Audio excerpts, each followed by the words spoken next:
Sometimes on-screen chemistry can blow up in real life, from on-site fistfights to getting fired over text message. Here's how on-screen buds busted up off set.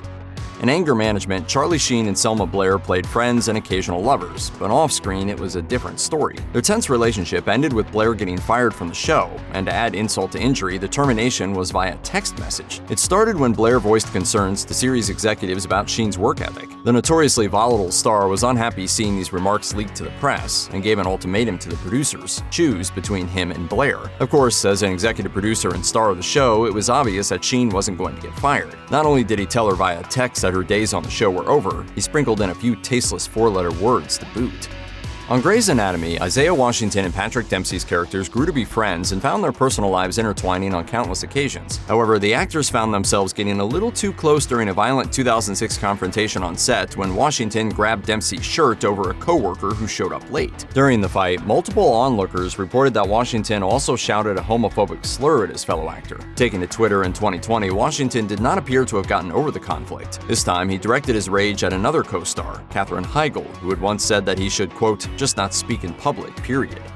According to critics, the chemistry between Damon Wayans as Murtaugh and Clayne Crawford as Riggs was one of the best aspects of the TV version of Lethal Weapon. But surprisingly, Riggs was killed off by the second season, suggesting that perhaps Wayans and Crawford weren't a great fit off-screen. Sure enough, reports began to circulate that Crawford was fired from the show following multiple incidents related to his anger on set. Leaked audio revealed Crawford and Wayans sniping at each other between takes, with Crawford calling Wayans a crybaby and suggesting that he was only famous because of his family name. In an appearance on the Drinking Bros podcast, Crawford didn't deny that he was prone to losing his cool, but also claimed that Wayans was responsible for plenty of toxicity on the set as well.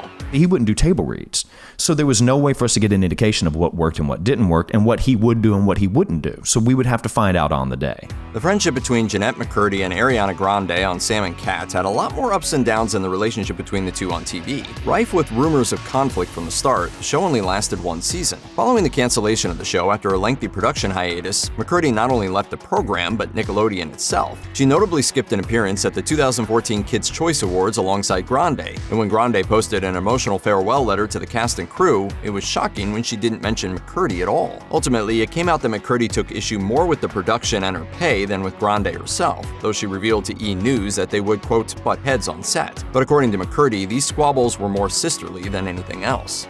The relationship between Emily Osment and Miley Cyrus started out strong on Hannah Montana, but in reality, the friendship between the two was a roller coaster. In 2009, Miley published her autobiography, Miles to Go, just a year after she described having a sisterly bond with Osment. In the book, Cyrus reflected on how unfortunate it was that the two of them were once friends but couldn't get along the way their characters did on set. Years later, it seems that the roller coaster hit another peak, as the two caught up with each other virtually during the pandemic and reminisced about their friendship. Although Kim Cattrall had suggested over the years that she and her Sex and the City co-stars weren't really friends, most people didn't think too much about it. After all, plenty of creative partnerships don't transfer over into close personal friendships. But those remarks slowly started to have a bit more bite as the years went on, until they exploded on Instagram in 2018. Sarah Jessica Parker posted condolences to Cattrall following the death of Cattrall's brother, prompting Cattrall to reply, "I don't need your love and support at this time. Your continuous reaching out is a painful reminder of how cruel you really were then and now. You are not my family. You are not my friend." I just wish that Sarah had been nicer. Single Ladies was a VH1 dramedy about the professional and personal lives of three successful career women, played by LisaRaye McCoy, Stacey Dash, and Charity Shea. But by season 2, Dash was out and Denise Vassie was in. Initially, Dash claimed she voluntarily left the show because she wanted to spend more time with her kids in Los Angeles, which was difficult with Single Ladies being an Atlanta production. VH1 backed up that statement and wished her luck. However, following the fourth and final season in 2016, LisaRaye McCoy claimed that she and Dash didn't get along on set and eventually got to a point where there was cursing and fingers and faces. McCoy hasn't always been consistent in admitting whether or not she outright got Dash fired, seeming to admit it in one interview but denying it in another. When he wasn't openly criticizing the quality of his show Community in the press, Chevy Chase was butting heads with his castmates as well as show creator Dan Harmon. At first, it seemed like Chase was just being his usual cranky, hard-to-work-with self, which wasn't anything new for the actor. However, his hostility toward Community and the people who worked on it with him just seemed to get worse and worse as time went on, coming to a head during the season 3 wrap party. Harmon got everyone's attention and made fun of Chase for the actor's behavior. Chevy left embarrassed, but later blew up on Harmon in a voicemail. According to Harmon, they soon reconciled. Community co-star Joel McHale later revealed on the Inside of You podcast that he and Chase sometimes came to blows, and that McHale dislocated Chase's shoulder during one altercation. Fist fight or verbal? Fist. Did you fight fists? Multiple times. You fought him? I mean, we there was pushing and shoving, yeah. Another cast member, Donald Glover, said Chase would sometimes make racially charged comments at him between takes in an effort to throw him off. On the set of One Tree Hill, co-stars Chad Michael Murray and Sophia Bush started dating just as their respective characters were also sparking up a relationship. The actors moved quickly, dating for 2 years before getting married, and then separating only 5 months into their marriage. Much to their dismay, their characters were just coming back together after a period of estrangement, with the reunion coinciding with the breakup of Murray and Bush's real-life marriage. Their split was far from amicable, with Bush trying to have the marriage annulled on the grounds of fraud, claiming that Murray misled her on truly wanting to get married in the first place. As the years have gone on, the two stars have each made various statements about the split, none being particularly positive. Nonetheless, they still had to spend a further 3 seasons together, despite going through a messy and bitter divorce.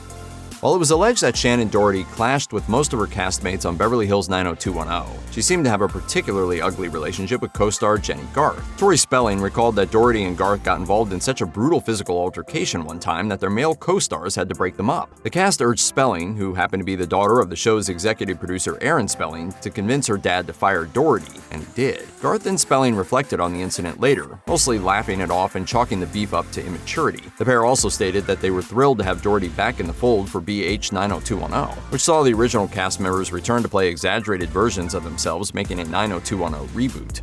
Sarah Michelle Gellar and Alyson Hannigan, best friends and Slayer sidekick combo on Buffy the Vampire Slayer, reportedly had a lot of tension between them off camera, especially in 2003 when Gellar supposedly shocked her co-stars by announcing she was leaving the series. If there wasn't an issue before, Hannigan's interview on Watch What Happens Live sure changed all that. Who was the most annoyed to be on Buffy the Vampire Slayer by the end of the show's run? Sarah. When the crowd began to murmur in response, Hannigan quickly added that she had a big career going and the stunt-heavy Buffy series was a lot of work. Hannigan went on to say that Gellar lost her patience for the show long before it even ended. When asked by which specific season the show's star grew to hate doing Buffy, Hannigan said it was season 3, hinting that Gellar's unhappiness had gone on for a while. It's been well documented that Family Matters was retooled significantly when Jaleel White's side character Steve Urkel became the show's breakout star. The show increasingly became more focused on Urkel, and storylines started to get more outlandish and gimmicky to match. That shift never sat well with his castmates, as White told TV One. "It's very important that I say this. I was not very well welcomed to the cast at all, okay?" He claims that his co-stars felt that his popularity diminished their importance, an assertion that he disagrees with. Jo Marie Payton said that she and White once butted heads so badly during a particular shoot that White challenged her to a physical fight, an offer she says she nearly took him up on. Payton was replaced partway through the final season, though she insists that she was simply ready to move on to other things and that her exit had nothing to do with White. George Peppard and Mr. T often clashed while making the A-Team. Allegedly, Mr. T was the biggest star on the show at the time, and he was acting like it. That didn't sit well with the more seasoned professional Peppard. The veteran actor wasn't shy about expressing his issues with Mr. T and would openly speak ill of him in interviews even while the show was still airing. After one particularly rough incident involving the two, they apparently didn't speak for nearly 4 months, which is pretty tricky for two people who are the leads on a television show together. While Penny Marshall and Cindy Williams were close friends for decades following the ending of Laverne and Shirley, things were much different while the show was actually on the air. Gary Marshall, Penny's brother and one of the sitcom's co-creators and producers, revealed in his 2012 memoir that the women struggled with getting so famous so quickly, often yelling and cursing at each other during production of the series. That was corroborated by other sources over the years who also pointed out how the women were always competing over which one should be the bigger presence on the show, down to having their agents clock their screen time with stopwatches. At first, fans didn't have any indication that Larry Wilcox and Eric Estrada weren't pals off-screen like their characters were on the late 70s cop show Chips, at least not until the actors started having parties and major life events that the other didn't get invited to. First, Estrada didn't invite Wilcox to his wedding or his big birthday bash, both of which Wilcox pointed to as part of the reason why he didn't invite Estrada to his own 1980 wedding. At the time, people quoted Wilcox as saying, "There's no point going around telling people Eric is my best chum, because he's not and never will be." But time eventually cooled the tension between the actors. They seemed to be in a good place when they reunited years later for the made-for-TV movie Chips 99, and were shown to be goofing around with one another on the convention circuits as recently as 2024.